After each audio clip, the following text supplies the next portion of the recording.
কিভাবে জানলি আজ মানিক সওদাগর আসবে না? নূরজাহান উঠে বসলো, খানিকটা জড়সড় হয়ে বসে বলল, জানি না ফুপি, তবে আমার মন বলছে আজ মানিক সওদাগর আমাদের বাড়িতে আসবে না, বরং অন্য কিছু একটা করবে। অন্য কিছু কি করবে বলতে পারছি না, তবে মনে হচ্ছে আজ আমার বাড়িতে আসবে না। শেষ রাতে ঘুমে বারান্দায় বসে ঝিমোচ্ছে হাসান, পাশে তারানুর বেগম পিঠে বালিশ রেখে গায়ে মোটা কম্বল জড়িয়ে বসে থেকে ঘুমিয়ে পড়েছেন। ডান হাতের মুঠোয় বড় রামদাটি ঘুমের ঘোরে চেপে ধরে আছেন। মাঝের ঘরটা মেঘনা, সেই ঘরের খোলা বারান্দায় পাটি বিছিয়ে সারা রাত বাড়ি পাহারায় বসেছিলেন হাসান ও তারানুর বেগম। বিকালে হঠাৎ মানিকের আক্রমণ দেখে মনে হয়েছে আজ রাতেও মানিক হাসানের বাড়িতে আক্রমণ করতে পারে। সেই চিন্তায় হাসান সারা রাত না ঘুমিয়ে রামদা নিয়ে বারান্দায় বিছানা করে বসেছিল। বাকিরা সবাই যার যার ঘরে শুয়ে, কিন্তু আক্রমণের প্রস্তুতি নিয়ে সবাই ঘুমিয়েছে, সঙ্গে করে লাঠি আর দা নিয়ে। নূরজাহান কাটা পা নিয়ে কিছুক্ষণ পর পর বাবা দাদিকে দেখে যাচ্ছে, আবার মাঝে মধ্যে রংচা করে দিয়ে যাচ্ছে তাদের। মান্না হাসানের পায়ের কাছে কম্বল মুড়িয়ে ঘুমিয়ে আছে পাহারা দিতে দিতে। একটা সময় পর মান্না ঘুমিয়ে পড়েছে, হাতের দাটা মাথার নিচে। হাসান সারা রাত পাহারা দিতে দিতে কিছুক্ষণ আগে চোখটা লেগে এসেছে ঘুমে। এখন রাত ৩:৩৫, কিছুক্ষণ পরে আজান হবে। নূরজাহান সারা রাত ঘুমায়নি। হাসান আলেহা এত করে বলার পরও সে ঘুমায়নি। হাসান নূরজাহানের জন্য না ঘুমিয়ে পাহারায় বসে আছে, আর নূরজাহান মেয়ে হয়ে ঘুমাবে? অসম্ভব। নূরজাহান গায়ে কালো চাদর জড়িয়ে নিজের ঘর থেকে বসার ঘর পেরিয়ে বারান্দায় আসলো, দেখলো তারানুর, হাসান ও মান্না তিনজনই শুয়ে বসে ঘুমিয়ে। হাসানের গায়ের কম্বলটা সরে গেছে, ঘন কুয়াশায় হাসানের ঠান্ডা লাগছে। নূরজাহান হাসানের গায়ের কম্বলটা ঠিক করে দিল। মান্না চিত হয়ে শুয়ে আছে, পা বেরিয়ে গেছে কম্বল হতে। নূরজাহান মান্নার পা ঢেকে দিল কম্বলে। তারানুরের পাশে আরও একটি বালিশ দিল, যেন ঘুমের ঘোরে তারানুর বেগম বাঁকা হয়ে পড়ে গেলেও যেন বালিশের উপর পড়ে। নূরজাহান ঘরে না গিয়ে খোলা বারান্দায় বসলো মান্নার মাথার পাশে। বাকি রাতটুকু নূরজাহান পাহারা দেবে। অন্য মনস্ক নূরজাহান ঘন কুয়াশায় ঢাকা ঝাপসা আকাশের দিকে তাকালো। শূন্যে তাকিয়ে আকাশের দেখা পেল না, সবকিছু অন্ধকার আর ঝাপসা। হঠাৎ কিছু শব্দে নূরজাহান সচকিত হলো। কান খাড়া করে মান্নার মাথার নিচ থেকে রামদাটা নিয়ে উঠে দাঁড়ালো। শব্দের উৎস লক্ষ্য করে বাড়ির দক্ষিণ দিকে কলপাড়ের দিকে এগিয়ে গেল। নূরজাহান বরাবরই সাহসী, ওর ভয় ডর খুব কম। যার জীবনের প্রতিটা পদক্ষেপে সংঘর্ষ করে বাঁচতে হয়, তার মৃত্যুর ভয় নেই। মারিক চোখ তুলে তাকিয়ে দেখল কালো চাদরে মুড়িয়ে দাঁড়িয়ে আছে অপরূপ এক সুন্দরী নারী, যার ডান হাতের মুঠোয় রামদা চেপে ধরে আছে। নূরজাহানকে দেখে মারিদের মনে হলো ঘন কুয়াশার মাঝে আকাশ থেকে একটা পরী দা হাতে নেমে এসেছে মারিককে মারতে। নূরজাহান মেয়েটির ডাকনাম তো পরী। যে বা যিনি নূরজাহানের নাম পরী রেখেছেন, সে নিশ্চয়ই নূরজাহানের রূপের বর্ণনায় পরী নামটা মিলিয়ে রেখেছেন। প্রথম দেখায় যে কোনো নারী পুরুষের চোখ আটকে যাওয়ার মতো কঠিন সুন্দরী নূরজাহান। মারিদের মনে হলো সে নূরজাহানকে সুন্দরী না বলে মায়াবতী উপাধিটা দিলে হয়তো বেশি পাঠাবে। নূরজাহানের মুখে ভয়ঙ্কর মায়া আছে, যা মুহূর্তে মানুষকে ঘায়েল করতে সক্ষম। সৌন্দর্যের মোহে আটকানো যায়, কিন্তু মায়ার মুখে কখনো আটকানো যায় না। মানিক সওদাগর নিশ্চয় নূরজাহানের এই ভয়ঙ্কর মায়ায় জড়িয়েই নিজের স্ত্রীর সন্তানকে জীবন্ত কবর দিয়েছিল। আপনি এখানে কি করছেন? নূরজাহানের গলার স্বর শক্ত শোনালো। মারিদ উত্তরে বলল, বাথরুমে গিয়েছিলাম। অন্ধকারে হাঁটতে গিয়ে পায়ে কিছুর সঙ্গে হোঁচট খেয়েছি। আমি বাইরের বাথরুমে অভ্যস্ত নই, সেজন্য একটু অসুবিধা হচ্ছে রাতে চলাচলের জন্য। মারিদের কথায় নূরজাহান কথা না বাড়িয়ে ছোট করে উত্তরে বলল, আপনি ঘরে যান। নূরজাহান চলে যেতে নিলে মারিদ বাধা দিয়ে বলল, আপনি সবসময় লুকিয়ে বেড়ান কেন? আমার ইচ্ছা। তেরা উত্তর করে নূরজাহান ঘুরে গেল চলে যাওয়ার জন্য। মানিক পেছন থেকে বলল, আমি আপনার উপর ইন্টারেস্টেড নই মিস। আপনি চাইলে আমার সাথে কথা বলতে পারেন, আমার সবার উপর মন আসে না। নূরজাহান ঘুরে তীক্ষ্ণ দৃষ্টিতে তাকালো মারিদের দিকে। মারিদের কথাটা কেমন অবিশ্বাস্য শোনালো নূরজাহানের কাছে। এই প্রথম কোনো ছেলে নূরজাহানকে দেখার পরও বলছে সে নূরজাহানের উপর ইন্টারেস্টেড নয়। সত্যি কি তাই, নাকি মারিদ এসব বলে নূরজাহানের অ্যাটেনশন পেতে চাচ্ছে?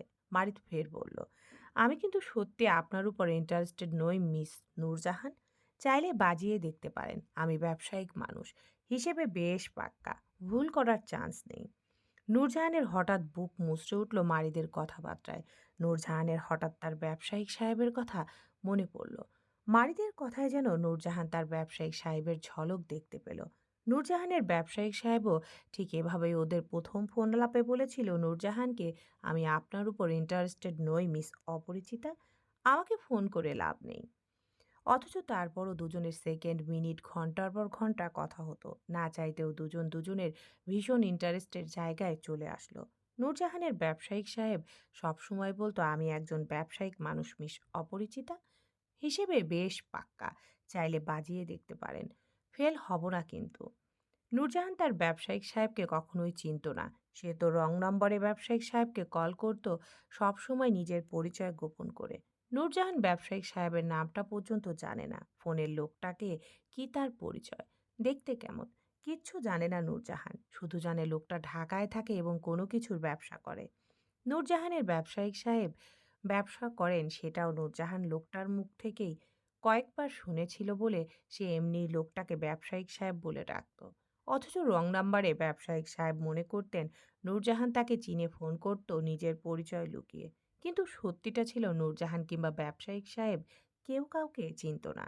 ব্যবসায়িক সাহেব কত সহজেই না বোকা হয়ে গেলেন নূরজাহানের কাছে। নূরজাহানের ব্যবসায়িক সাহেবের কথা মনে আসতেই হঠাৎ ঠোঁটের কোণে অল্প হাসির ঝলক দেখা গেল। মাড়ির ঝাপসা কুয়াশার মাঝেও নূরজাহানের সেই অল্প হাসিটুকু মুগ্ধ চোখে দেখল। মারিদের কখনো নূরজাহানকে হাসতে দেখেনি, দেখেছে গম্ভীর, শীতল আর শান্ত একটা মুখ। অপরূপ সুন্দর মায়াবতীর মুখে হাসি থাকবে না, ব্যাপারটা কেমন যেন বেমানান লাগে। এই মায়াবতী এখন হাসছে, সেটা মানানসই লাগছে। হঠাৎ ধূমকেতুর মতো নূরজাহানের জীবন থেকে ব্যবসায়িক সাহেবকে হারিয়ে ফেলার সত্যটা মনে পড়তেই নূরজাহানের মুখের হাসিটুকু মিলিয়ে গেল তীব্র বুক ব্যথার অতলে। মুখটা গম্ভীর করে নূরজাহান বলল, আপনি ডাক্তার না? না, আমি একজন ব্যবসায়ী মানুষ। আমার সাথে রাদিল ও রিফাত নামক যে দুজন ছেলেকে দেখেছেন, ওরা দুজন ডাক্তার, আমি না। তাহলে আপনি আমাদের গ্রামে হাসপাতাল বানাচ্ছেন কেন? এটা কি সরকারি প্রজেক্ট নাকি মালিকানা? আমার আব্বা তো বলল এটা নাকি সরকারি হাসপাতাল। তাহলে মারিদের কাছে নূরজাহানের এসব প্রশ্নের উত্তরের আগেই গুছিয়ে রাখা ছিল। সেই উত্তরে মারিদ বলল, হাসপাতাল প্রজেক্টের সকল খরচ আমার কোম্পানি বহন করবে, তবে সরকারিভাবে সকল ফর্মালিটিস পূরণ করা হচ্ছে এই হাসপাতাল বানানোর পেছনে। প্রসঙ্গ পাল্টে নূরজাহান হঠাৎ প্রশ্ন করে বলল, আচ্ছা, আপনার কোম্পানি কি ঢাকায়? জি। আচ্ছা, আপনি এমন কোনো ব্যবসায়ীকে চেনেন যে দেখতে ফর্সা হবে, লম্বায় 6 ফিট 1 বা 2 হবে? নূরজাহান তার রং নাম্বারের ব্যবসায়িক সাহেবের নাম পরিচয় জানে না। একদিন ব্যবসায়িক সাহেব কথায় কথায় নূরজাহানকে বলেছিল সে দেখতে ফর্সা এবং উচ্চতায় 6 ফুট 2 ইঞ্চি। নূরজাহান সেই বর্ণনায় এখন মারিদকে এইসব বলল। সে এমন কোনো ব্যবসায়ীকে চেনে কিনা। মারিদ নূরজাহানের বর্ণনায় কপাল কুঁচকাল। ঢাকা শহরে হাজারো ব্যবসায়ীর মাঝে 6 ফিট 1 বা 2 ইঞ্চি লম্বা ছেলেকে সে কিভাবে খুঁজবে যার গায়ের রং ফর্সা? শুধু এই দুটো বর্ণনায় মানুষ খোঁজা যায় নাকি? আজব! খুঁজতে গেলে তো মারিদ ও নূরজাহানের বর্ণনায় পড়ে। সেও তো 6 ফুট 2 ইঞ্চি লম্বা ছেলে, গায়ের রং ফর্সা, সাথে ব্যবসায়িকও। এখন নিশ্চয়ই নূরজাহান মারিদকে সামনে রেখে খুঁজতে যাবে না? মারিদ কপাল কুঁচকে বলল, ঢাকা শহরে হাজারো ব্যবসায়ীর মাঝে আপনার বলা ওই একটু বর্ণনায় একটা মানুষকে কিভাবে খুঁজবো মিস নূরজাহান? আপনাকে আরো বিবরণ সহ ডিটেলস বলতে হবে যাতে আমি বুঝতে পারি আসলে আপনি কাকে খুঁজছেন। হতেও পারে আমি আপনার খোঁজা মানুষকে চিনি, আবার নাও হতে পারে। কারণ ঢাকা শহরে 1-2 জন ব্যবসায়িক মানুষ বসবাস করে না। সেখানে হাজারো লাখো কোটি ব্যবসায়িকের কেন্দ্রস্থান ঢাকা শহর। এখানে 1-2টা বর্ণনা দিয়ে মানুষ খোঁজা অসম্ভব। ওইভাবে দেখতে গেলে আমিও কিন্তু আপনার বর্ণনার মধ্যে পড়ি। আমি 6 ফুট 2 ইঞ্চি লম্বার ছেলে, গায়ের রং ফর্সা, পাশাপাশি ব্যবসায়ী। এখন আপনি নিশ্চয়ই আমাকে খুঁজছেন না? নূরজাহান ঘোলাটে দৃষ্টিতে মারিদের দিকে কয়েক সেকেন্ড তাকিয়ে গম্ভীর গলায় বলল, ঘরে যান, গিয়ে শুয়ে পড়ুন। এই ঠান্ডায় বাইরে থাকবেন না। তাহলে আপনি বাইরে কি করছেন? এটা আমার বাড়ি। এই বাড়িতে রাতে কিংবা দিনে চলাচল করতে আমার কাউকে কৈফিয়ত দিতে হয় না মারিদ সাহেব। এতটুকু স্বাধীনতা তো আমার আছে। মারিদ সবে ঘরে গিয়ে শুয়েছিল, ঘুমায়নি। বিছানা কম্বলের নিচে এপাশ ওপাশ করছে। নূরজাহানের কথায় মারিদের মনে হলো নূরজাহান মারিদকেই খুঁজছে। আবার মনে হলো না, নূরজাহান মারিদকে খুঁজছে না। নূরজাহান যদি মারিদের অপরিচিতা হতো তাহলে মারিদকে প্রথম দিন দেখেই চিনে ফেলার কথা, কারণ অপরিচিতা বলেছিল সে মারিদকে চিনে কল করত। তাহলে সামনাসামনি আসার পর নূরজাহান মুহূর্তেই মারিদকে চিনে ফেলতো, এত সময় নিত না। এতে মারিদের মনে হয় নূরজাহান মারিদের অপরিচিতা নয়। আবার আশনুরকেও মারিদ অপরিচিতা বলতে পারছে না, কারণ আশনুরও মারিদকে ব্যবসায়িক সাহেব হিসেবে চিনতে পারছে না। নাকি মারিদ আবার কোথাও ভুল করছে? এমনটা তো হওয়ার কথা না। অপরিচিতার ডায়েরি আর ওই দিনের ফোন কলে মারিদ অন্তত এতটা নিশ্চিত হয়েছে যে হাসান শিকদারের দুই মেয়ের কোনো এক মেয়েই হবে মারিদের অপরিচিতা। তানিয়া মেয়েটাও তো নূর উচ্চারণ করেছিল। নূরতে নূরজাহানও হবে, আবার আশনুরের পেছনেও নূর আছে। তানিয়া আসলে নূরজাহানকে সেদিন মেনশন করেছিল তাহলে, কিন্তু অপরিচিতা তো মারিদকে ফোনে বলেছিল সে কালো। কিন্তু বাস্তবে নূরজাহান অত্যন্ত রূপবতী মেয়ে। হৃৎপিণ্ড থমকে যাওয়ার মতো সে সুন্দরী। আশনুর শ্যামবর্ণের। বর্ণনায় আশনুর ফিট বসে। মারিদ কাকে বিশ্বাস করবে? অপরিচিতা কি মারিদকে কোনোভাবে মিথ্যা বলেছিল ফোনে নিজের সম্পর্কে? কাঁচা ঘুমে যখন মারিদ চোখ লেগে আসছিল তক্ষুনি বাইরে থেকে হাসান মাজিদ সহ বেশ অনেকগুলো মানুষের চিল্লা চিল্লিতে ঘুম ছুটে যায় মারিদের। সে বিছানা থেকে ধরফরিয়ে উঠে দরজা খুলে দৌড়ায় বাইরে। একটু আগেই সে নূরজাহানের সঙ্গে সুস্থ সবল কথা বলে এসেছে, আবার নূরজাহানের কোনো বিপদ হলো কিনা সেই ভেবে মারিদ মনে মনে আটকে উঠল। মারিদের পেছনে রাদিল ও হাসিবও নিজেদের ঘর হতে দৌড়ে বের হলো উঠোনে। দেখল হাসান, মান্না, তারানুর, রাশনুর, আলেহা, মাজিদ সবাই ঘুম থেকে উঠে দা হাতে বের হচ্ছে। পরনে লুঙ্গি, কোমরে গিট দিতে দিতে মাজিদ ঘর থেকে বেরিয়ে উঠোনে দৌড়াচ্ছে। হতভম্ব মারিদ, রাদিল ও হাসিব সবার পেছনে দৌড়ে টিনের বেড়ার গেট হতে বের হতেই দেখল গেটের বাইরে সাইড করে দাঁড় করিয়ে রাখা মারিদের দামি গাড়িটা আগুনে দাউ দাউ করে পড়ছে। আর সেই আগুন নেভাতে শিকদার বাড়ির ৮ জন পাহারাদার পরনের লুঙ্গি, কোমরে লেংটি বেঁধে জগ, বালতি, বোল নিয়ে দৌড়াদৌড়ি করে পুকুর থেকে পানি তুলে গাড়িতে ঢালছে। গাড়িটা আগুনে পুড়ে ছাই হয়ে যাচ্ছে দেখে মারিদ ও রাদিল অবাক চোখে তাকিয়ে রইল। হাসিব দৌড়ে সবার সঙ্গে গাড়িতে পানি ঢালায় ব্যস্ত হয়ে পড়ল। মারিক নূরজাহানকেও দেখলেও সেও সবাইকে পুকুর ঘাট থেকে পানি তোলায় সাহায্য করছে। হাসান সাহেবের পরিবারের ছেলে মেয়ে, জোয়ান বুড়া, কাজের লোক, পাহারাদার সকলে মিলে দৌড়াদৌড়ি করে আহাজারি আর চিৎকারে করে গাড়িতে পানি ঢেলে আগুন নেভাচ্ছে। অথচ মারিদ পাথর হয়ে দাঁড়িয়ে রইল। একটু আগেই তো এই আগুনটা ছিল না, সবকিছু স্বাভাবিক ছিল। তাহলে শেষ রাতে কে আগুন ধরালো মারিদের গাড়িতে? কে এসেছিল শিকদার বাড়িতে? রাত ৩টা ১০। নিস্তব্ধ আধার নাগরীতে বেশ উত্তেজনা। চারপাশ হইচই, আল কলঙ্কের দাগ। সম্মানিত চেহারার মানুষগুলো অসম্মানিতে মাথা নুইয়ে বসে থানা ওসির সামনে। তনিমার বাবা জাবেদ শেখ, মা হাফেজা, বড় ভাই তুহিন সকলেই থানায় অপমানিত আর কলঙ্কে মাথা নুইয়ে বসে। তুহিনের বউ আসেনি, সে বাড়িতে সন্তানকে নিয়ে। রাফিন ঢাকার বাইরে হওয়ায় সেও নেই। জাবেদের পাশাপাশি আরও ৩টা মানুষ উপস্থিত। মারিদের বাবা সৈয়দ মাহবুব আলম, ছোট চাচা সৈয়দ মকবুল আলম আর রিফাতের বাবা মোশাররফ খন্দকার। সকলেই ভিড় জমিয়ে বসে উত্তরা থানায়। আসামির কাঠগড়ায় রিফাত আর তনিমা দাঁড়িয়ে। দুজনেরই মাত্র বিয়ে শেষ হলো। মসজিদের একত্র মৌলবি বিয়ে পড়িয়েছেন। কাবিন দেওয়া হয়েছে ২০ লাখ। তনিমা কাঁদতে কাঁদতে চোখ মুখ ফুলিয়ে ফেলেছে। রিফাত অতিরিক্ত রাগে দুহাত মুষ্টিবদ্ধ করে তাতে দাঁত পিষছে বারবার। চঞ্চল রিফাতের চোখে এই মুহূর্তে যেন অগ্নিলাভা ঝরছে। সেই অগ্নিতে রিফাত পারছে না থানার সবকিছু লণ্ডভণ্ড আর তছনছ করে দিতে। সবচেয়ে বেশি রাগ রিফাতের পাশে দাঁড়িয়ে থাকা তনিমার উপর হচ্ছে। এই মেয়ের জন্য রিফাতের জীবনে প্রথমবার এত অসম্মন অসম্মানিত আর অপমান সইতে হয়েছে। রিফাতের সুন্দর কেরিয়ারও নষ্টের পথে। সে একজন মেডিকেল ডাক্তার হয়ে নিজের ছাত্রীকে নিয়ে অনৈতিক কাজে ধরা পড়েছে। আর এজন্য পুলিশ রিফাত ও তনিমাকে থানায় আটকে দুজনের পরিবার ডেকে এই মধ্যরাতে বিয়ে দিয়েছে। রিফাত এতবার করে বলেছে সে তার ছাত্রীর সঙ্গে কিছু করেনি, কোনো অনৈতিক কাজে জড়ায়নি। মেয়েটার সঙ্গে তার প্রেমের সম্পর্কও নেই।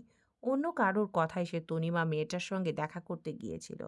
অথচ তনিমা পুলিশের কাছে জবানবন্দি দিয়েছে ভিন্ন।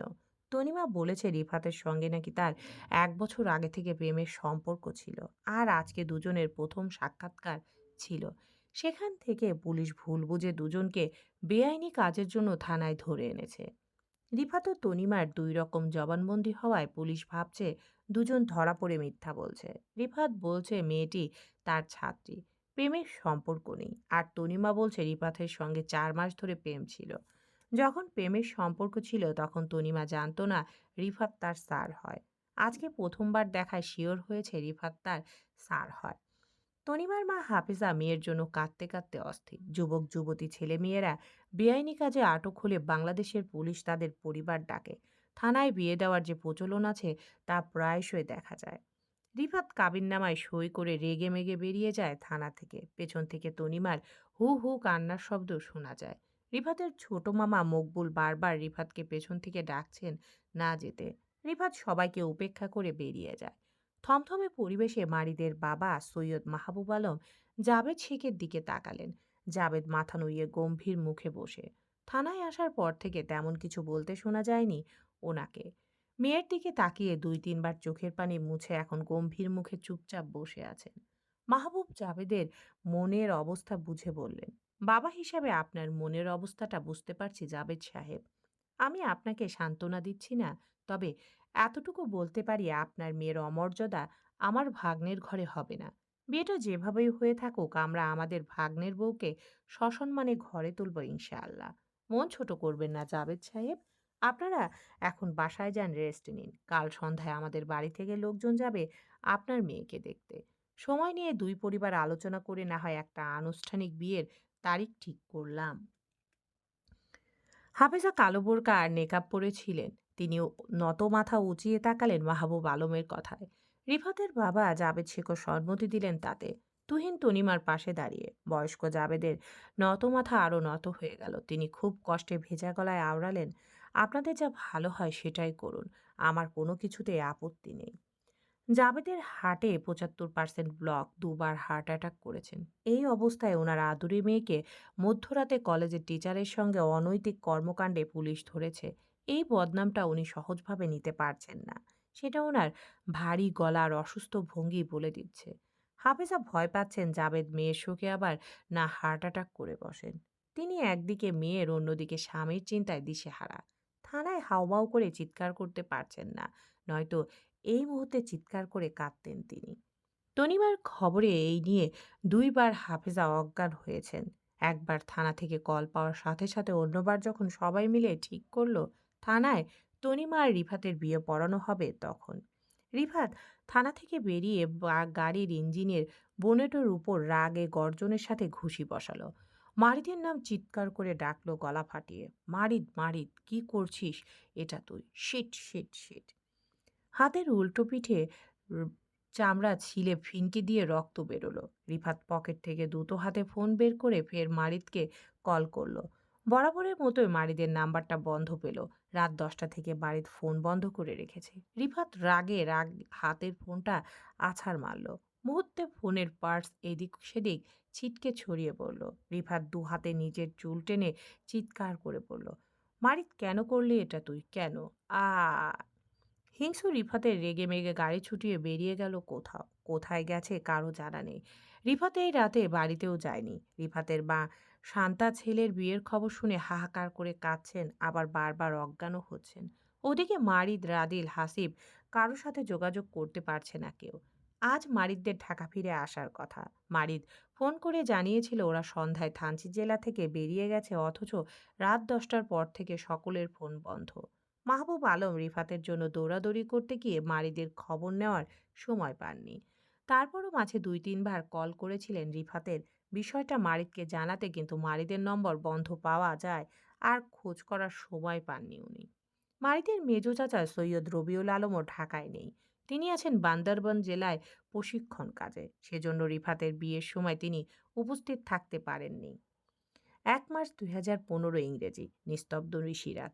ধরণী জুড়ে বসন্তের বাতাস আর হালকা ঝিরিঝিরি বৃষ্টি। আকাশের চাঁদটা ঘন মেঘের আড়ালে ঢাকা। অন্ধকার রাতের ঝিঝি পোকার ডাক নিশিরাতের নিস্তব্ধতা বাড়িয়ে তুলেছে। সেই সাথে বাতাসে ভেসে বেড়াচ্ছে কারো হাহাকারের চিৎকার। কি ভয়ঙ্কর সেই চিৎকার! টিনের চালের উপর বড় কুড়ই গাছের ডালে বসে আছে দুটো দমকুলি পাখি।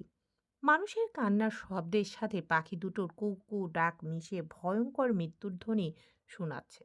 গ্রাম্য মানুষ বলে দমকলি পাখি মানুষের আঙিনায় মৃত্যুর সংবাদ নিয়ে আসে। এই পাখি ততদিন সেই বাড়ির আঙিনায় মৃত্যুর গান গাইবে যতদিন না সেই বাড়ির বিপদ কাটছে বা মৃত্যু হচ্ছে। বিপদ কেটে গেলে ধূমকেতুর ন্যায় সেই দমকুলি পাখিকেও আর কোথাও খুঁজে পাওয়া যায় না। আজ শিকদার বাড়ির আঙিনায় মৃত্যুপুরীর মতো নিস্তব্ধ নিস্তব্ধ পানহীন হয়ে আছে এই বাড়ির সদস্য। উঠানে বারান্দায় দরজায় কলপারে যে যেখানে ঠাঁই পেয়েছে সেখানে বসেছে এক একজন ছন্নছাড়া হয়ে। একজনের নিঃশ্বাস ভারী, চোখে জল, শরীর কাদামাটি আর রক্তে লেপ্টে। কিছুক্ষণ আগে বয়ে যাওয়া রণযুদ্ধের তাণ্ডবে ধ্বংসস্তূপের উপর বসে সবাই। কারো মাঝে উত্তেজনা, ভয় কিংবা হাহাকার নেই। আছে ক্লান্ত শরীর আর ভারী নিঃশ্বাস। তানানুর সাজিদ মাঝের ঘরের বারান্দার দুয়ারে বসে মাথায় হাত দিয়ে। আশনুর তারানুরের পা জড়িয়ে নিশ্চুপ কান পেতে শুনছে সেই কান্নার শব্দ। মারিক তাদের থাকার ঘরের বারান্দার দুয়ারে বসে দুহাতে চুল টেনে। হাসিব, রাদিল দুজনে মারিদের পাশে দাঁড়িয়ে। তিনজনের শরীর কাদামাটিতে লেপ্টে, যেন যুদ্ধ শেষ করে নিস্তেজ শরীর তাদের। রাদিল হাসিবের চেয়ে বাড়ির বেশ আহত। মারিদের পরনে সাদা শার্ট, সামনে পেছনে দুই দিক থেকে ছিঁড়ে ভাগ হয়ে আছে। রক্ত আর কাদামাটি মেখে একাকার অবস্থা। শরীর ফেটে আহত স্থান থেকে এখনো রক্ত ঝরছে। কিন্তু মারিদের মাঝে চিকিৎসা নেওয়ার তাড়াহুড়া নেই। সবাই নিস্তব্ধ। এই রাতে তারানুরের সখী ফুলবানু রয়েছে শিকদার বাড়িতে। তিনি বাড়ির উঠানে বসে কাঁদছেন। শাহানা কোথায় আছে কারো জানা নেই। হাসানের দ্বিতীয় ছেলে সাজিদও বাড়িতে। তবে সে এই যুদ্ধের তামাশায় নিজেকে জড়াতে চায় না বলে ঘরে কম্বল মুড়িয়ে শুয়ে। মাজিদের বউ নদী নিজের ছোট ছেলেটাকে কোলে নিয়ে স্বামীর পেছনে দাঁড়িয়ে। সকলে কান পেতে শুনছে নূরজাহানের হাহাকার চিৎকার। রাত ৩:২২। মারিদদের থাকার ঘর, কাঠগোলাপের ঘরটা একটা সময় নূরজাহানের মা আয়শার ছিল। আয়শার মৃত্যুর পর তাকে সেই ঘরের উত্তর পাশে সুপারি গাছের নিচে কবর দেওয়া হয়। নূরজাহান এখন মায়ের কবরের মাটি আঁকড়ে ধরে হাউমাউ করে চিৎকার করছে। হাসান রক্তাক্ত অবস্থায় মাটিতে হাত পা ছেড়ে ঘরের ভিটের সঙ্গে পিঠ ঠেকিয়ে বসে। হাসানের থেকে কয়েক কদম দূরে নূরজাহান মায়ের কবরের মাটি দুহাতে কুড়ে আয়শাকে ডাকছে আর বলছে, আম্মা, এই আম্মা, এই ওঠো, চাইয়া দেখো আমি তোমার পড়ি, তোমার মাইয়া। আমারে তোমার লগে লইয়া যাও। এই আম্মা, এই। এ দুনিয়াটা আমার লাইগা না আম্মা। এইখানে আমার আপন কেউ নাই। এক আকাশের নিচে তুমি আর আব্বা ছাড়া কেউ আমারে ভালোবাসে নাই আম্মা। আমার এত কলঙ্ক গায়ে সয় না আম্মা। আমারে তুমি মুক্তি দাও। লইয়া যাও তোমার কাছে। এই আম্মা, আম্মা উঠো না, উঠো না আম্মা, আম্মা, আম্মারে। একটু হনো আমার কথা। চাইয়া দেখো তোমার পরি ভালা নাই। আমারে মুক্তি কবে দিবা আম্মা? কবে আমার অভিশাপের জীবন শেষ হইব? আম্মা কও না। আম্মারে, আম্মা। চুপ কইরা থাইকো না আম্মা, কথা কও। একটু কথা কও, একটু। আম্মা, আম্মা। সন্ধ্যা থেকে গুড়ি গুড়ি বৃষ্টি হচ্ছে থানচিতে। চারপাশে শীতল হাওয়া, কারেন্ট নেই। শেফালি আর মান্না উঠোনের দুপাশে দুটো হারিকেন নিয়ে দাঁড়িয়ে। অল্প আলোয় মারিদদের আবছা দেখা যাচ্ছে। আয়শার কবরের উপর নূরজাহান সিজদায় লুটিয়ে দুহাতের মুঠোয় মায়ের কবরের কাদামাটি পিষে নূরজাহান রাগে জিদে আওড়াতে লাগলো। একটা অনিশ্চিত জীবন আর পাহাড় সমান কলঙ্কের বোঝা আমার কাঁধে চাপাইয়া দিয়া কেন একা কইরা চইলা গেলা আম্মা? দায়িত্ব যদি নিতে না পারো তাইলে কেন জন্ম দিলা আমায়? এই আম্মা, এই। আমি কইছিলাম তোমারে আমারে দুনিয়াতে আনো? কইছিলাম। তাইলে কেন জন্ম দিলা আমারে? এত কলঙ্ক আর গায়ে সয় না আম্মা। আমারে লইয়া যাও তোমার কাছে। মুক্তি দাও আমারে এই কলঙ্কিত জীবন থেইকা। আমি আর পারছি না আম্মা। আমারে মুক্তি দাও। এইখানে পদে পদে মিথ্যা বানোয়াট আর ছলনা। কাছের মানুষ দোষী কয়, মনের ব্যথা কেউ বোঝে না আম্মা। একটা অন্ধকার জীবনের কারাগারে দিন দিন তলায় যাইতাছি আম্মা। এই এক জীবনে আমারে কেউ ভালোবাসেনি আম্মা। আমারে কেন তুমি একলা কইরা রাইখা গেলা এই অনিশ্চিত জীবনে? কত কথা, কত স্বপ্ন ছিল আম্মা। আমার স্বপ্নগুলো ভাঙ্গা কাচের টুকরোর ন্যায় ছড়িয়ে আছে আমার চারপাশে। আমি পা বাড়ালে সেই কাচের টুকরো আমারে অসংখ্য আঘাত করে আম্মা, রক্তাক্ত করে প্রতিনিয়ত। এক আকাশের নিচে আমার কোথাও ঠাঁই নেই আম্মা। আমি একটা অভিশাপ। আমি মুক্তি চাই এই অভিশপ্ত জীবন থেইকা। মুক্তি দাও আমারে তুমি, মুক্তি দাও আম্মা। নূরজাহানের প্রতিটা চিৎকারের ধ্বনি মারিদের মস্তিষ্কে নিউরনে কিলবিল করছে অসহ্য যন্ত্রণায়। জীবনের এই প্রথম কোনো নারীর চিৎকার হাহাকারে মারিদ পাগল হয়ে যাচ্ছে। ইচ্ছা করছে সবকিছু ধ্বংস করে মিলিয়ে দিয়ে এই নারীর জন্য সুখ কিনে আনতে, নূরজাহানের সকল কলঙ্কের ইরেজার হতে। মারিদ নিজের হাতে ঘষে ঘষে পরিষ্কার করত নূরজাহানের সকল কলঙ্কের দাগ। মারিদ মাথা নুইয়ে দু হাতে চুল টানছে। নূরজাহানের চিৎকারে তার মাথা ফেটে যাচ্ছে অসহ্য যন্ত্রণায়। বুকে রক্তক্ষরণ হচ্ছে তীব্র। নূরজাহান চিৎকার থামছে না। আর না কেউ জায়গা ছেড়ে উঠছে নূরজাহানকে থামাতে। মারিদ হঠাৎ একটা অভাবনীয় কাজ করে বসলো। খালি পায়ে হাসানকে পাশ কাটিয়ে নূরজাহানকে আয়শার কবরের উপর থেকে টেনে তুলতে চাইলো। মারিদের ছোঁয়ায় নূরজাহান গর্জে উঠল। অন্ধকারে হাসানও মারিদকে ঠাউর করতে পারেনি। নূরজাহানের হাত পা ছড়িয়ে দাপাদাপিতে হাসানও গর্জে উঠে পাশের রামদাটা হাতে নিল। মারিদ নূরজাহানকে কাদামাটি সহ দুহাতে জাপটে জড়িয়ে কোলে তুলতেই নূরজাহান এলোমেলোভাবে কিল ঘুষিয়া নখ বসিয়ে আঘাত করতে লাগলো মারিদকে, চিৎকার করে, আমারে ছাড়, ছাড় শয়তানের দল, ছাড়, আমারে মুক্তি দে তোরা, মুক্তি দে, আমারে মুক্তি দে। হাসান রামদা নিয়ে পথ আটকাতে চাইলে মারিদ হাসানকে থামিয়ে বলল, আমি আপনার মেয়েকে ছুঁইনি আঙ্কেল, আমি আমার বউকে ছুঁয়েছি। আজকের পর আপনি আমাকে বাধা দিবেন না, সরে দাঁড়ান। হাসান ভারী অবাক চোখে স্তব্ধ হয়ে দাঁড়িয়ে রইল, হাতের দাঁটা মাটিতে পড়ে গেল। নূরজাহান আর হাসানের চিৎকার শুনে সকলে দৌড়ে এসেছিল। মারিদের কোলে নূরজাহান আর নূরজাহানকে নিয়ে মারিদের কথাগুলো সকলের কানে গেল। কেউ প্রতিবাদ করল না, বরং কিছুক্ষণ আগে বয়ে যাওয়া তাণ্ডবের একটা অংশ ছিল মারিদ নূরজাহানের বিয়ে। মারিদ যে এত সহজে নূরজাহানকে নিজের বউ বলে স্বীকার করে নেবে সেটা কেউ ভাবেনি। সবাই তো ভেবেছিল নূরজাহানের দ্বিতীয় বিয়েটাও ভেঙে যাবে প্রথম বিয়েটার মতো। কলঙ্কিত নূরজাহানকে বউ হিসেবে কেউ চাইবে না জীবনের ঝুঁকি নিয়ে। মানিক সওদাগর এখন অজ্ঞান অবস্থায় হাসপাতালে আছে, কিন্তু জ্ঞান ফিরে সে যে নূরজাহানের স্বামী মারিদকে পানি মেরে ফেলতে চাইবে সেই কথা সকলের মনে আছে। সবাই অবাক চোখে মারিদের দিকে তাকিয়ে মারিদ নূরজাহানকে কোলে নিয়ে সোজা বাড়ির পেছনের পুকুর ঘাটে চলে যায়। মারিদের পেছন পেছন সবাই পুকুর ঘাটে এসে দাঁড়ালো। রাত ৩:৪৫, সিঁড়ি বেয়ে নিস্তব্ধ নিশি পুকুরে পানিতে নেমে গেল মারিদ। নূরজাহান তখনও এলোমেলো হাত পা ছড়িয়ে মারিদকে আঘাত করছে ছাড়াতে। মারিদ নূরজাহানকে কোলে নিয়ে বুক সমান পানিতে নেমে পরপর ডুব দিল। একটা, দুইটা, তিনটা, চারটা, তারপর অসংখ্য। ততক্ষণ পর্যন্ত মারিদ নূরজাহানকে নিয়ে পানিতে ডুব দিতে থাকলো যতক্ষণ পর্যন্ত নূরজাহান ক্লান্ত না হচ্ছে। একটা সময় যখন নূরজাহান শরীর ছেড়ে দিল তখন মারিদ নূরজাহানকে বুকে জড়িয়ে পিঠে আদুরে হাত বুলিয়ে শান্ত করতে বলল, এই আপনাকে পবিত্র করে দিলাম। আজ থেকে আপনি আমার পবিত্র চাঁদ। আপনার সকল কলঙ্ক আমার। এক জীবনে ভালো থাকার জন্য আমাদের সকলের ভালোবাসা প্রয়োজন হয় না অপরিচিতা। ভালোবাসার মতো একটা মানুষ আমাদের জীবনে থাকলেই হলো। এই তো আমি, আপনার সূর্য। নূরজাহান জ্ঞান হারিয়ে ফেলায় মারিদের কথাগুলো শুনতে পায়নি।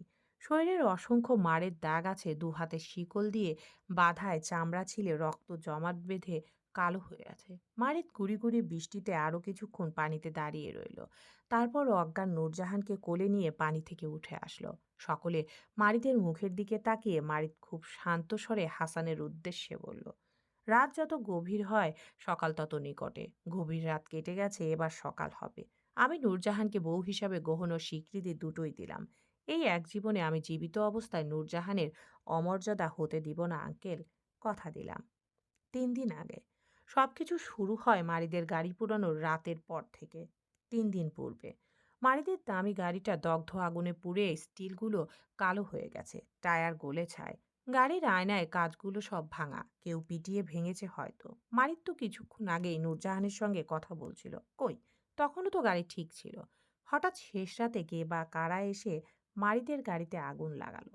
মারিদ সন্দেহ করল মানিক সওদাগরকে। নূরজাহানকে বিয়ে করতে চাওয়ায় তার রেশারেশিতে হয়তো মারিদের গাড়িটা পুড়িয়েছে মারিদকে থামাতে। ভেবেছে মারিদের গাড়িটা পুড়িয়ে দিলে মারিদ ভয় পেয়ে থানচি জেলা ছেড়ে চলে যাবে। কিন্তু মানিক সওদাগর হয়তো জানে না মারিদ আলতাফ সহজে হার মানার ছেলে নয়।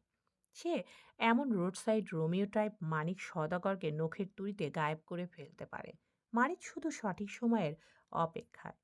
হাসান, মজিদ, মান্না, আশনুর, নূরজাহান, শেফালি, আলেহা, পাহারাদার সকলে দৌড়াদৌড়ি করে জগ মগ বালতি নিয়ে মারিদের গাড়ির আগুন নেভাতে সক্ষম হলো, কিন্তু তাতে বিশেষ কোনো লাভ হলো না। গাড়িটার ভেতরে বাহিরে পুড়ে কয়লা হয়ে গেছে। গাড়ির ভেতরে যে কেউ পেট্রোল ঢেলে গাড়িতে আগুন জ্বালিয়েছে সেটা বাড়ন্ত আগুনের তেজ দেখেই বোঝা গেছে। নয়তো মাত্র কয়েক মিনিটে কিভাবে পুরো গাড়িতে আগুন ছড়িয়ে পড়ে, তাও গাড়ির ভেতরের অংশে। আগুন নেভাতে সক্ষম হতেই আল্লাহু আকবার ধ্বনি তুলে মসজিদের মিনার থেকে ভেসে এলো আজানের শব্দ। দৌড়াদৌড়ির মাঝেও মেয়েরা মাথায় ওড়না টানল। নূরজাহান সবার শেষে পুকুরঘাট থেকে উঠে এলো, হাতে আরো এক বালতি পানি তুলে। উত্তেজিত পরিস্থিতিতে সকলে মারিদের গাড়ি ঘিরে দাঁড়িয়ে আহাজারি করছে, কিংবা ঘটনা কিভাবে ঘটেছে, কে আগুন ধরালো, ঘটনার সময় কে কোথায় ছিল সেই সব বিশ্লেষণ করছে। নূরজাহান মারিদের পাশাপাশি দাঁড়ালো। কারো মনোযোগ আপাতত নূরজাহানের উপর নেই। দীর্ঘক্ষণ যাবৎ পুকুর থেকে পানি তোলায় নূরজাহানের শ্বাসকষ্ট হচ্ছে। মসজিদে ফজরের আজান হচ্ছে। নূরজাহান মারিদের দিকে এক বালতি বাড়িয়ে দিয়ে মোলায়েম শান্ত গলায় ডাকলো, মারিদ সাহেব, বালতিটা ধরুন। চারপাশে সবার কথার গুঞ্জন হয়, মারিদ প্রথমে নূরজাহানের কথা শুনতে পায়নি। নূরজাহান ফের মারিদকে ডাকতে মারিদ চমকে পাশে তাকাতেই আবসা আলোয় নূরজাহানের ঘামন্ত মুখটা দৃষ্টিতে পড়ল। পুকুর থেকে দৌড়াদৌড়ি করে পানি তোলায় নূরজাহান ঘেমে গেছে। নূরজাহানের কপালের কার্নিশ, ঘা, নাকের ডগা বিন্দু বিন্দু ঘামে চকচক করে উঠল, মুক্ত দানার ন্যায়। মারিদের গাড়ি পুড়ছে, অথচ মারিদের ঘোর লেগেছে নূরজাহানের নাকের ডগায়। নূরজাহান মারিদের দৃষ্টিতে অস্বস্তি বোধ করে ফের বলল, বালতিটা ধরুন। মারিদ হাত বাড়িয়ে নূরজাহানের থেকে বালতিটা নিতে গিয়ে হয়তো আংশিক ছোঁয়া লেগেছে দুজনের হাতে। নূরজাহান চট করে হাত গুটিয়ে নিয়ে মাথায় কাপড় টেনে ঘোমটা দিয়ে বলল, আপনার গাড়িটা মানিক, আমি জানি। নূরজাহান চমকে তাকালো মারিদের দিকে। মারিদ জানে তার গাড়ি কে আগুনে জ্বালিয়েছে। নূরজাহান ভারী আশ্চর্যের ন্যায় বলল, আপনি কিভাবে জানেন? দেখেছেন কাউকে আগুন লাগাতে? মারিদ দৃঢ় কণ্ঠে উত্তর দিয়ে বলল, আপনার রোড সাইড রোমিওর সাথে কাল দেখা হয়েছিল। বেশ ধমকাধমকি আর হ্যাডাম দেখিয়েছে। বলেছে আমাকে কাঁচা খেয়ে ফেলবে। আমি মনে হয় তার পেটে হজম হচ্ছি না, তাই বদহজমে আমার গাড়িতে আগুন লাগিয়েছে।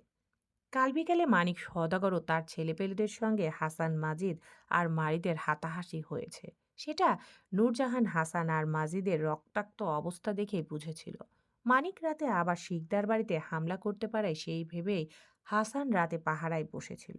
বাড়িতে এত পাহারাদার থাকতেও সবার মাঝে কিভাবে মানিক সওদাগর মারিদের গাড়ি আগুনে পোড়ালো, তাই ভাবার বিষয়। এই বাড়ির কারোর সহযোগিতা ছাড়া মানিক সওদাগর শিকদার বাড়িতে প্রবেশ করতে পারবে না। কে হতে পারে যে রাত বিরাতে মানিক সওদাগরকে সাহায্য করছে নূরজাহানের পরিবারের বিরুদ্ধে ষড়যন্ত্র করে?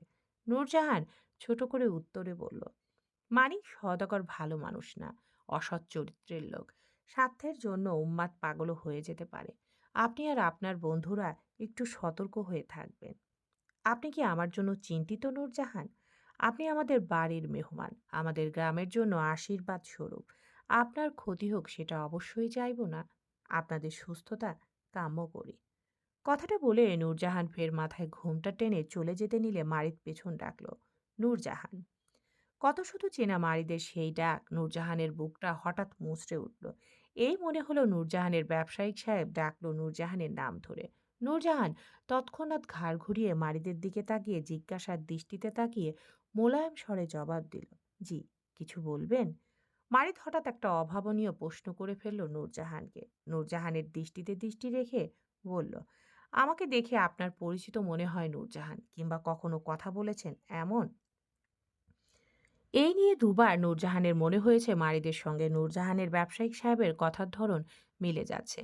এই যে এখন প্রশ্ন করার ধরনটাও নূরজাহানের কাছে পরিচিত মনে হচ্ছে। কিন্তু নূরজাহান সেটা প্রকাশ করলো না। নূরজাহানের জীবনে সবচেয়ে গুরুত্বপূর্ণ এবং গোপনীয় বিষয় হচ্ছে দুটো।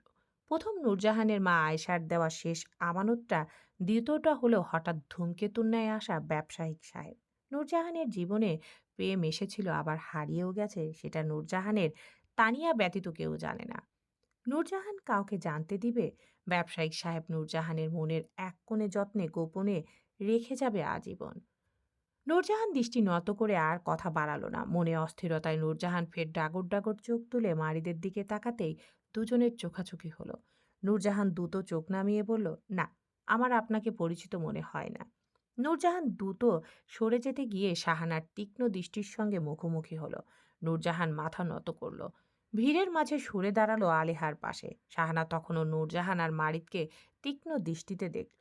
শাহানা যে নূরজাহান আর মারিদের কথা বলার বিষয়টা ভালো চোখে দেখেনি, সেটা শাহানার নূরজাহানের প্রতি ঘৃণিত দৃষ্টিই বলে দিচ্ছে। ভোরের দিকে গ্রামে রটে গেছে ঢাকা থেকে আগত ডাক্তারদের গাড়ি আগুনে পুড়িয়ে দিয়েছে কেউ। মোল্লা চেয়ারম্যানের বড় ছেলে মানিক সওদাগর যে শিকদার বাড়ির মেহমানদের গাড়ি পুড়িয়েছে সেটা গ্রামের সকলেই কানাকানি করছে, কিন্তু প্রকাশ্যে বলছে অন্যটা। গ্রামের ছোট বড় সকলে যাতায়াত পথে একবার করে শিকদার বাড়ির আঙিনা মারিয়ে যাচ্ছে মারিদের পোড়া গাড়িটা দেখতে। মারিদের গাড়ি পুড়ে গেছে এটা নিয়ে হাসানের হাহুতাশের শেষ নেই। হাসান, মাজিদ কিংবা পুরো শিকদার বাড়ির সকলে বেশ অনুতপ্ত মারিদদের গাড়ি আগুনে পুড়ে যাওয়ার বিষয়টা নিয়ে। হাসান রীতিমতো চিন্তায় আছে মারিদের হাসপাতালের প্রজেক্টটা নিয়ে। মানিক কিংবা তার পরিবার হাসপাতালের কাজ বন্ধ করার জন্য মারিদের উপর হামলা করে বসে কিনা সেই ভয়েও আছে। সকাল ৯টার দিকে সবাই হাসপাতালের কাজে বের হবে। আজ হাসপাতালের প্রজেক্টের কাজের জন্য পিলার করা হবে। সেই আয়োজনে সকলে বের হচ্ছে যাত্রা করে। হাসানের চিন্তার শেষ নেই। মারিদদের গাড়িটা পুড়ে যাওয়ায় মাজিদ রশিদের অটোরিকশা ডাকলো। বাড়ির উঠানে রশিদের অটো থামিয়ে রশিদ দাঁড়িয়ে মারিদের পোড়া গাড়ি দেখছে। গ্রামে গরম খবর চলছে। সওদাগর বাড়ির লোক ঢাকা থেকে আসা ডাক্তারগো গাড়ি পুড়াইছে সেটা নিয়ে। রশিদ দামি গাড়িটা দেখে মনে মনে বেশ আফসোস করছে। এত দামি গাড়ি কেউ পোড়ায়? হাসান মজিদ ঘর থেকে লাঠি হাতে বেরিয়েছে। হাসপাতালের কাজে গেলে সেখানে অবশ্যই সওদাগর পরিবারের মুখোমুখি হতে হবে। তখন এসব লাঠিসোঁটা প্রয়োজন পড়বে সওদাগর পরিবারের মোকাবেলা করতে। কথায় কথায় অনেক আলোচনা হলো হাসান, মারিদ, মাজিদ, রাদিল আর হাসিবের মাঝে। সকলে উঠানে দাঁড়িয়ে। হাসান বারান্দার দরজায় দাঁড়িয়ে মারিদকে বলল, চেয়ারম্যান বাড়ির মানুষ আপনাগো দামি গাড়িটা পুরাই দিছে। এখন হ্যাগো ডেঙাইয়া হাসপাতালের কাম শুরু করলে যদি আপনাগো উপর আবার হামলা কইরা বহে তাইলে? এই গ্রামের চেয়ারম্যান পরিবারের লোকজন মারিদের উপর হামলা করতে পারে, সেই আশঙ্কা মারিদেরও আছে। তবে সে কোনো কিছুর ভয়ে পিছিয়ে থাকার ছেলে নয়। থানচি জেলায় প্রবেশ করার সময় মারিদের মনে হয়েছিল অপরিচিতাকে খুঁজে পাওয়ার রাস্তাটা সহজ হবে না, অত্যন্ত কঠিন একটা পথ হবে। তবে যত কঠিন রাস্তায় হোক না কেন মারিদ থেমে থাকবে না। মারিদ নিজের ম্যানেজারকে ফোন করে বলেছে একজন ড্রাইভার সহ তার জন্য নতুন গাড়ি পাঠাতে থানচিতে। লোকেশনও দেওয়া হয়েছে, হয়তো আজ সন্ধ্যার মধ্যে নতুন গাড়ি চলে আসবে। মারিদ হাসানের প্রশ্নের জবাবে বলল, আপনি চিন্তা করবেন না আঙ্কেল, আমরা সরকারি লোক। আমাদের সেই ক্ষমতা আছে আপনাদের গ্রামের ক্ষমতাবান চেয়ারম্যান পরিবারের বিরুদ্ধে প্রতিবাদ করার। আমাদের গাড়ি একটা পুড়েছে সেজন্য আরেকটা গাড়ি চলে আসবে। তারপরও কোনো কিছুর জন্য হাসপাতালের প্রজেক্টের কাজ বন্ধ হবে না ইনশাআল্লাহ। তারপরও যদি আপনারা আমাদের নিয়ে ভয়ে থাকেন তাহলে বলবো নির্ভয়ে থাকুন আঙ্কেল। আমাদের কেউ কিচ্ছু করতে পারবে না। আমরা আজকের মধ্যে হাসপাতালের নকশা অনুযায়ী প্লার বসাবো।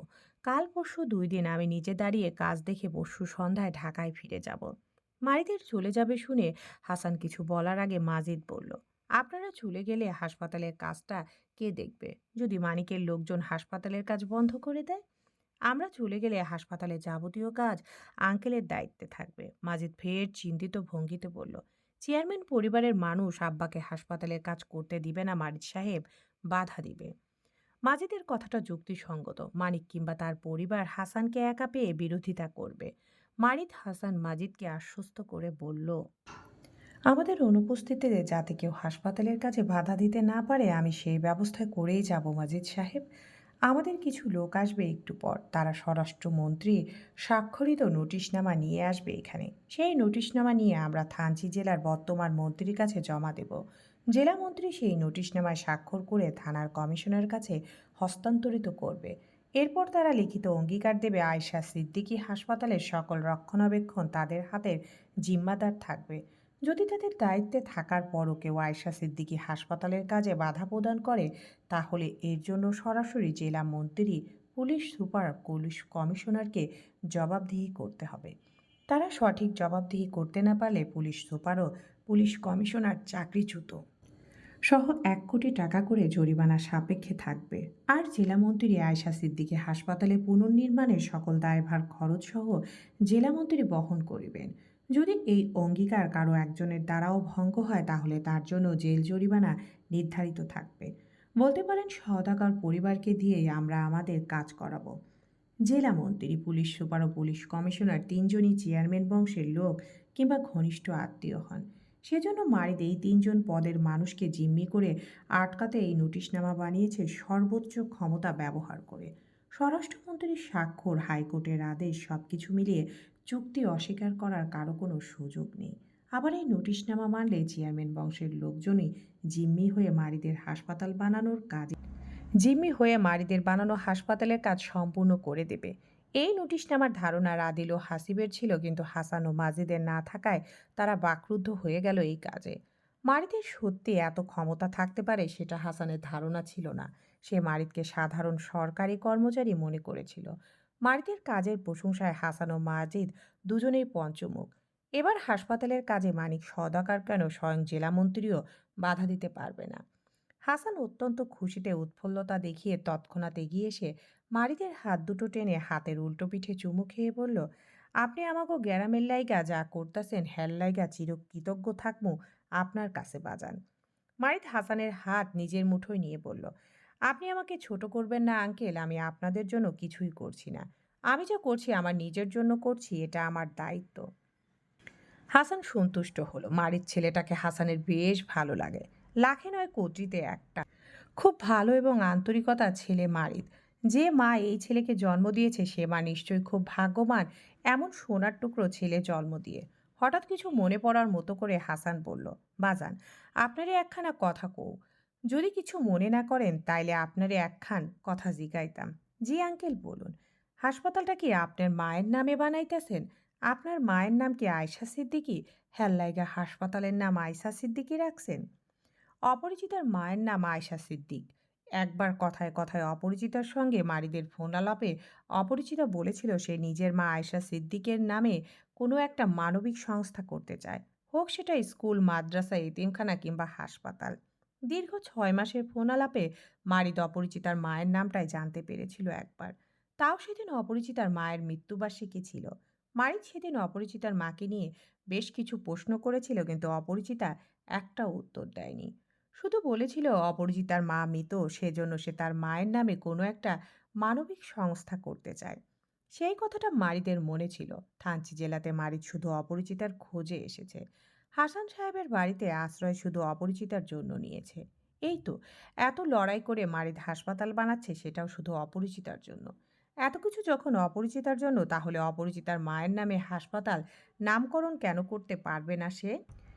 এটা মনে রেখে মারিদ অপরিচিতার ফোনে বলা আয়শা সিদ্দিক নামে হাসপাতালটা রেখেছে। কিন্তু থানচিতে এসে মারিদ বুঝতে পারে অপরিচিতা সেদিন মারিদকে দুটো মিথ্যা কথা বলেছিল। প্রথমত অপরিচিতার মা মৃত সেটা, আর দ্বিতীয়ত ছিল অপরিচিতার মায়ের নাম আয়শা সিদ্দিক। মারিদ এখানে এসে বুঝতে পারে অপরিচিতার মায়ের নাম আয়শা সিদ্দিক নয়, শাহানা বেগম। নূরজাহানের সৎমা শাহানা, সেটা মারিদ অবগত নয়। আর না এটা জানে হাসান দুটো বিয়ে করেছেন। নূরজাহান হাসানের দ্বিতীয় পক্ষের সন্তান। এসবের কিছুই মারিদ অবগত নয় বলে মারিদ এখনও নূরজাহানকে তার অপরিচিতা হিসেবে চিহ্নিত করতে পারছে না। মারিদ ছোট করে উত্তরে হাসানকে মিথ্যা বলে বলল, জি আঙ্কেল।